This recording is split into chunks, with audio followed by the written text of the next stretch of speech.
देखिए जी, हम जो पढ़ रहे हैं ना वो है क्रोमेटोग्राफी।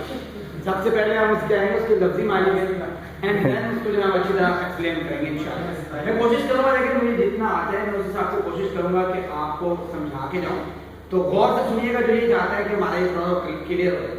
तो क्रोमेटोग्राफी का जो वर्ड है, जितने भी वर्ड केमिस्ट्री में, फिजिक्स में, बायो में यूज होते हैं, ये या तो किसी साइंसदान का नेम होता है या फिर किसी न किसी जुबान में होते हैं। तो क्रोमेटोग्राफी का जो वर्ड है वो ग्रीक वर्ड है, लातीनी जुबान का वर्ड है, जिसका मायने होता है कलर राइटिंग। देखिए कलर राइटिंग में, कलर राइटिंग का मायने क्या हुआ? अब हमने कॉन्सेप्ट ये लेना है कि भाई कलर राइटिंग क्या मतलब, ठीक है। असल में क्रोमेटोग्राफी क्रोमेटोग्राफी जो है ना एक टेक्निक है किस चीज की, कि आपके पास एक मिक्सचर है, आपने उसमें जो चीजें मिक्स हुई पड़ी हैं उसको आपने क्या करना है, सेपरेट करना है, अलग करना है। किसकी बेस पे? कलर राइटिंग की बेस पे, कि उसके कलर डिफरेंट हो गए या ये इतनी चीजें हैं इसमें, ठीक है। इसको कहते हैं क्रोमेटोग्राफी।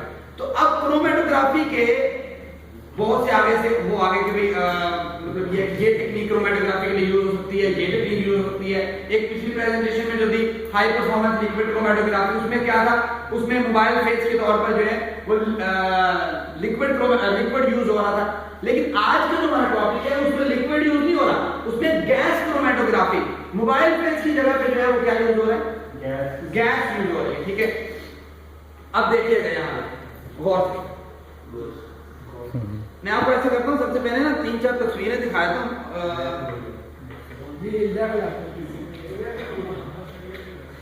कुछ पिक्स दिखाना चाहता हूँ इसमें, जैसे